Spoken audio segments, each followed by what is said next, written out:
Screen पे एक जगह देख रहे हैं, ये है अमेरिका का पड़ोसी वेनेजुएला। और वेनेजुएला इस वक्त क्या एक लड़ाई की तैयारी कर रहा है? लगता तो कुछ उसी तरीके का है। वेनेजुएला और अमेरिका में ठनी हुई है। वहीं वेनेजुएला का पड़ोसी है गुयाना। गुयाना में भी एक बड़ा बदलाव देखने को मिल रहा है, जहां तेल का खजाना मिलने के बाद से ये देश काफी तेजी से आगे भी बढ़ा है और अब भारत भी तेल को लेकर इसके साथ डील करना चाहता है। अब वेनेजुएला की जहाँ तक बात आ रही है, ये देश ना काफी पहले से ही अमेरिका के नजरों में रहा है, लेकिन ऐसा लगता है कि ट्रम्प प्रशासन एक युद्ध की तरफ बढ़ सकते हैं। अमेरिका और वेनेजुएला के बीच में तनाव भी उसी लेवल पर आगे बढ़ चुका है। यहाँ तक बात आगे बढ़ गई है कि अमेरिका ने वेनेजुएला के तटों पर युद्धपोत तैनात कर दिए हैं और वेनेजुएला की राष्ट्रपति निकोलस मादुरो भी इसके लिए तैयारी करते हुए दिख रहे हैं। अभी हाल ही में डोनाल्ड ट्रम्प प्रशासन ने क्या किया है, अपने मिनिस्ट्री जिसको पहले डिफेंस कहा जाता था उसको अब वॉर में बदल दिया है। यानी सेक्रेटरी ऑफ डिफेंस की जगह अब लिखा जाने लगा है सेक्रेटरी ऑफ वॉर। अमेरिका का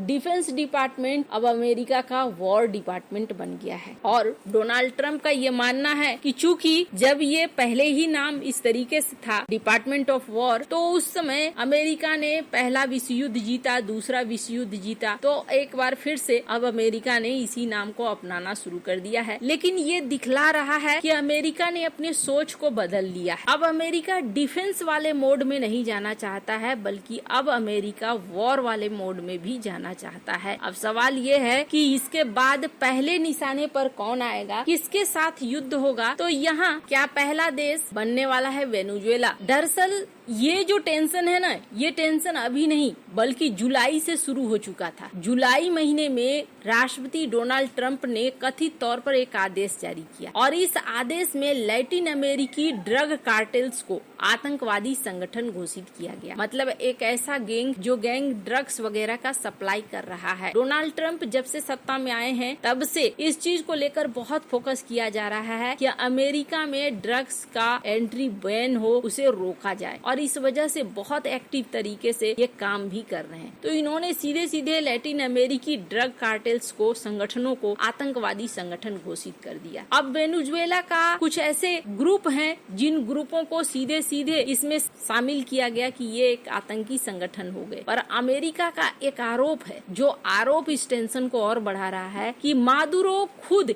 इस कार्टेल्स का सरगना है और कोकीन की तस्करी में शामिल है। मादुरो के ऊपर यह आरोप लग गया और सिर्फ आरोप ही नहीं लग गया, अगस्त के महीने में अमेरिकी अटॉर्नी जनरल पॉम बॉन्डी ने मादुरो की गिरफ्तारी के लिए इनाम दुगना कर दिया और $50 मिलियन का इनाम रख दिया कि इनकी गिरफ्तारी पर इतना इनाम मिलेगा। फिर आया 21 अगस्त का समय। बहुत जल्दी जल्दी चीजें बदल रही है। जुलाई में तय होता है, अगस्त में आरोप लगते हैं, फिर अगस्त महीने में ही 21 तारीख को अमेरिका कैरेबियन सागर में 3 गाइडेड मिसाइल डिस्ट्रॉयर भेज देता है और इसके साथ ही 4500 सैनिक, जिसमें 2000 मरीन भी शामिल हैं, इसे भेज दिए जाते हैं। अगस्त के अंत तक 8 युद्धपोत, 1 न्यूक्लियर सबमरीन और 1 सर्विलांस प्लेन भी पहुंच जाता है। और 2 सितंबर को एक घटना होती है, अमेरिकी नौसेना एक स्पीड बोट पर हमला करती है जिसमें 11 लोग मारे गए। जब ये विवाद हुआ तो अमेरिका ने कहा कि ये ड्रग तस्कर थे। वेनेजुएला कह रहा है कि ये आम लोग थे जिनको आपने मारा, लेकिन यहाँ अमेरिका इस चीज को मानने को तैयार नहीं है। कहा गया कि आप इसे पकड़ सकते थे, आपने स्ट्राइक करके डुबो क्यों दिया? तो यहाँ पर अमेरिका के रूबियो द्वारा ये कहा गया कि ये डोनाल्ड ट्रम्प के आदेश से हुआ है। 4 सितंबर को वेनेजुएला के 2 F-16 फाइटर जेट्स अमेरिकी जहाज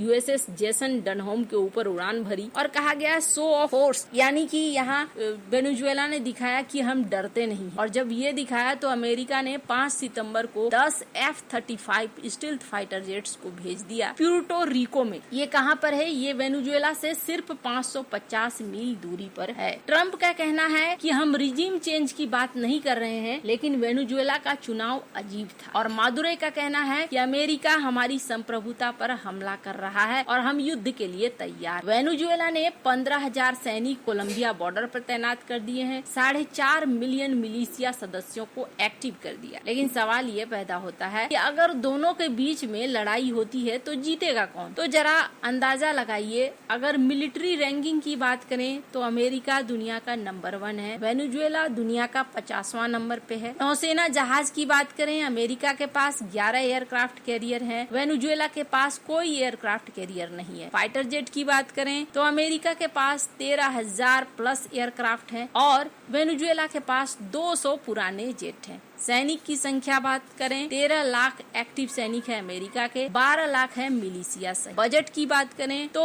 अमेरिका का बजट है $877 बिलियन और वेनेजुएला का मात्र $2 बिलियन। अब जरा सोचिए कि क्या इस परिस्थिति में वेनेजुएला टिक पाएगा? ऐसा लग तो नहीं रहा है। हालांकि वेनेजुएला की कहानी बहुत लंबी है। जब से इनके देश में तेल निकला तब से इनके देश के बुरे दिन शुरू हो गए और अमेरिका के साथ पंगा, प्रतिबंध, उनके बाद इनकी जो अर्थव्यवस्था है ये पूरी तरीके से डूबने लगी। और जहां अमेरिका प्रतिबंध लगाता है वहां कौन पहुंच जाता है? वहां चाइना पहुंच जाता है। मादुरे की चाइना से करीबी हुई और चाइना ने भरपूर सस्ते तेल खरीदे। और ये सिर्फ इतना दूर ही नहीं रहा है। स्क्रीन पर एक आर्टिकल देखिए, 1-2 दिन पहले ही चाइना ने यहाँ एक इंस्टॉलेशन किया है और इस इंस्टॉलेशन में चाइना अब यहाँ से तेल निकालेगा। तो चाइना यहाँ पर किसी भी तरीके से डर नहीं रहा है, अपने काम को आगे बढ़ा रहा है। तेल इनको निकालना है, उस तेल निकालने के काम पर ये आगे बढ़े हुए हैं। मादुरे चीन के करीबी हैं और इन्होंने कहा था कि हम चीन के साथ एआई और इकोनॉमी में सहयोग बढ़ाएंगे। कुछ समय के लिए वेनेजुएला के ऊपर से प्रतिबंध हटे थे, जिससे ऐसा लगा था कि अब सब कुछ ठीक हो जाएगा। भारत ने भी तेल खरीदना शुरू कर दिया था, लेकिन फिर से वेनेजुएला के ऊपर प्रतिबंध लगने शुरू हो गए और